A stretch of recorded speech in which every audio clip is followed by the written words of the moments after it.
Donnie and Dolly. The team is supported by ableauctions.ca. Closing your business? We can help. I thought you'd play some Coldplay coming in. I got to worry about copyrights. I can't. Okay. Oh, right. I don't want us to, get in trouble. All of today's guests, including Craig Button, will explain the Coldplay reference in a sec. Today's guests, including Craig, brought to you by the Bayside Oceanfront Resort. Whether it's a small, intimate event or a large gathering of up to 100, Bayside ready to accommodate, offering full setup, including bar service and staffing, as well as business essentials to make your event seamless. Maybe they have laptops there. I'm looking for a laptop. I hear that.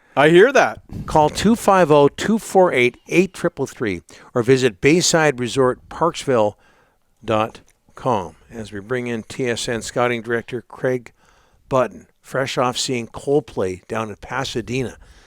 Thank you for joining us, Craig. How was Coldplay? It was outstanding. I was just telling Ryan that 4 weeks, I bookended 4 weeks. September 3rd, a Sunday, I was in New York City at MetLife, saw Bruce Springsteen, and then 4 weeks later, Coldplay in Pasadena. I think that's a pretty good bookending. Two great acts, two different acts, but two great acts that I love, and it was unbelievable. It was for my daughter's 30th birthday. Family, her and her husband, my wife and I, and my daughter and her boyfriend. We all went, 6 of us, and it was great, just great. Yeah. And you know what? I think what you got to do is you got to play a little fix you for Ryan. Whenever he doesn't get things in order. We'll do that. Referenced in the movie yesterday, the Fix You, by the way. You don't have to go to another concert after that month. You don't have to go to another concert for the rest of your life, Craig. Hey, Craig, Vasily Podkolzin sent down to Abbotsford, 10th overall in 2019. Is there hope for Vasily Podkolzin from what you've seen? He's only 22. And I think that you have to keep in mind. I was interested to hear, some comments by Rick Tocchet that Vasily at times tries to do too much. He's so wired in competitively, and that happens with players. You want to try to do more. You want to show what you're capable of, and sometimes the old saying, "Less is more," really does apply. And certainly, when you think about Rick and you think about his communication, I think specifically to Dakota Joshua and him saying, "Hey, he was straight up. He told me I got to be better." I think for Rick to be able to remind Vasily, "Hey, this is what we're looking. This is what we're looking for from you." And I think that Vasily, he's a competitor. He wants to be a good player. He wants to be a contributor. And I don't think anybody would question his competitiveness. But sometimes you get too busy and you end up, limiting yourself, and you don't end up helping yourself. Don't confuse activity with accomplishment. I think that would be a good way for Vasily to go. But I think Vasily's going to have to accept that he's going to be, what I would call an 8 to 12 forward. I mean, I reserve the 7th forward hole for the third line center. So he's going to have to find a way to be a really good 8 to 12 forward in a lineup. And I think he can do that, but that's what he's going to have to go and show in Abbotsford. Hey, Craig, and I realize we talked about Podkolzin last week as well, so I apologize for that, but he is the subject of the day, Canuck-wise, in Vancouver today. Hey, Craig, Rick Tocchet talked a lot about hockey sense when it comes to Vasily Podkolzin. How difficult is it to develop hockey sense at the stage Vasily Podkolzin is at the NHL level? Well, I think it's quite frankly, my opinion on hockey sense is you either have it or you don't. Yeah. So, and I think that becomes evident at ages 17, 18, and a lot of players when they're much younger, and that includes 18, 19, operate because they're so much better physically, they're so much better skill wise. But you cannot be a good player in the National Hockey League unless you have hockey sense. It's impossible. Awareness, of what your strengths are and playing to those strengths, I think is very different than hockey sense. I look back at notes all the time on players, and certainly with Podkolzin, I never had a question on his hockey sense. But Rick Tocchet being around him every day, maybe trying to get him to think about a different role, try to think about the different areas of that role that he has to perform in. Maybe he's seeing some struggles in that area. But I never, ever questioned hockey sense when it came to Vasily Podkolzin. And there's other players, absolutely you question it. And you say, and I think it's an inherent weakness. I never saw that in Vasily. But Vasily was also a frontline player all the time. He was always a frontline player. He was the captain of those Russian teams. He played at the World Junior at 17. I mean, he was a player that always had that frontline role. And when you now come and despite being a high pick, sometimes your role has to change. Sometimes you have to embrace it and think about it differently. That becomes sometimes a real challenge in and of itself for player and for team to recognize, okay, here's where we see him. Does the player see himself that way? And then you hope you can intersect the two to have productivity that can help the team ultimately. Craig, TSN's got Conor Bedard, number 48, on their top 50 NHL player list. He hasn't played a regular season game, Craig.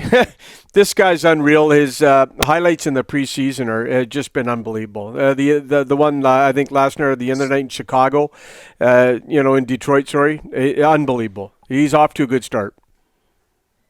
Well, we shouldn't be surprised, Rick. I mean, when you look at what Conor did, John Paddock told me this in the spring of 2022. He said he's been in the spotlight since he was 12 years old, and there's no spotlight too bright for this young man. And I think you start to come into the NHL, yeah, the challenges are different, but he has shown a real aptitude for understanding what the next level's challenges are, and then for meeting them, and then rising above them. And yeah, I think it's a nice. I mean, that's a consensus, place, TSN's top 50.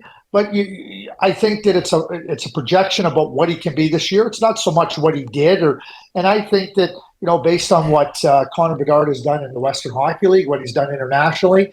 Do you want to bet against them? Probably not. Craig, the Ottawa Senators have put 2 first-rounders on waivers in the last little bit here. Can you tell us the thought process that goes in the waiver wire? It's pretty busy every day. It's pretty active. But to put first-rounders on there, what are they saying, Craig, about these guys? Well, I'm going to go a couple of areas of this. I'll try to be real quick. I'm a huge, I believe in management when I was in management, You can't block your own players. You have to give your players proper opportunity, ample opportunity to show what they're capable of. Lassie Thompson's 22 years old. Jacob Bernard Docker, 23 years old. They're young players. They're not old. And you recognize that they could, by drafting them in the first round, you thought they'd be. Now, maybe Ottawa said, hey, listen, we're satisfied. We've seen enough of them. We know what they are. We don't think that they can be players for our team. You try to canvass the rest of the league with respect to trading them. And, the reason you put them on waivers is because there really isn't a lot of interest around the league. You lose Lassie Thompson. Will they lose Jacob Bernard Docker? I guess we'll see. But it's incumbent upon an organization to make sure that when they get to this point, that they really understand where their players are at and have they been given, the proper opportunity. That being said, and I'm going to give you 2 examples from last year. The 9th overall pick, Vitaly Kravtsov. Yep. The 12th overall pick, Denis Gurianov, got traded for 7th round draft picks. The Danoff went as part of it too. But, that's a signal that the team that had these players waited too long in terms of trying to get a return on them, even despite being the 9th and 12th picks. And the teams that may be interested in taking it weren't willing to pay a whole lot.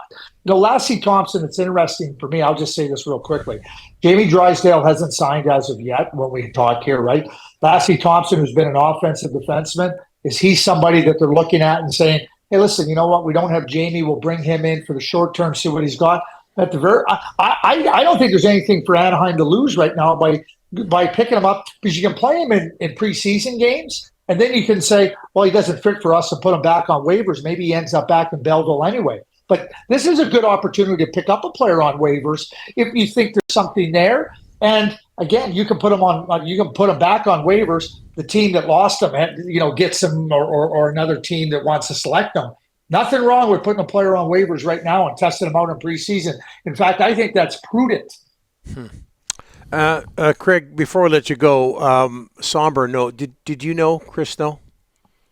Oh yeah, I knew Chris Snow. I knew Chris Snow well, and you think about not only what he did in hockey, his belief in himself, and he was a trailblazer in terms of analytics, and I think one of the great things about Chris is he tried to incorporate it where it was something that was right across the organization. It wasn't just a department that said, here's what we see.